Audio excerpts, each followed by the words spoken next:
ازيكم؟ في الفيديو اللي فات اتكلمنا عن اشارات المرور والحارات ازاي ان هي متقسمه، والدوله هنا بتحاول تهيئ للمواطن او تساعده ان هو ما يغلطش او يكسر اشاره المرور. تمام؟ بس في حاجه انا كنت عايز اقولها لكم وانا مريت بيها، يعني حصلت معايا. ايه اللي بيحصل هنا لما عربيه تخبط عربيه؟ هنا كل عربيه بتكون لازم متامن عليها، بيكون عليها تامين. يعني مفيش ابدا عربيه موجوده في امريكا مش متامن عليها. بالنسبه للعربيات الجديده، انت اول ما تشتري عربيه ما ينفعش ترخصها غير لما تامن عليها. والعربيات القديمه اللي واحد مثلا بيشتري عربيه استعمال، العربيه القديمه دي لما شخص بيجي يبيعها بياخد النمر وبيسلمها للمرور، فانا تلقائي لما هشتريها من البائع ده هروح ارخصها. فطبيعي من ضمن الورق الاساسي ان لازم اكون ضايف العربيه بتاعتي على شركه تامين. يعني في المجمل كله مفيش اي عربيه بتمشي في الطريق غير لازم يكون متامن عليها.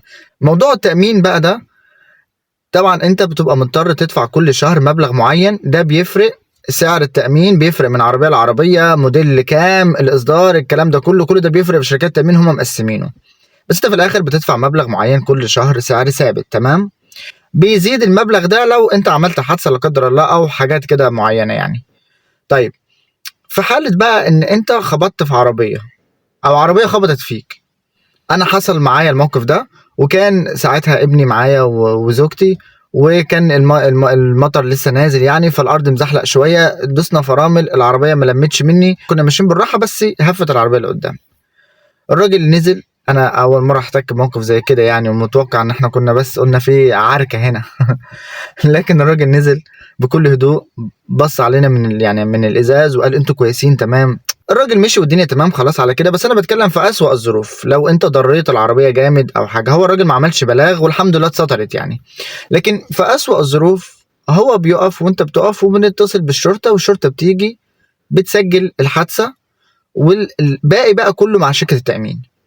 انا بتكلم في الجزء ده، انا بتكلم في الحته دي. شركه التامين بتولى الباقي. طبعا فلوس بتزيد عليك، ولو انت اللي غلطان بتدفع انت، شركه التامين بتكمل الباقي.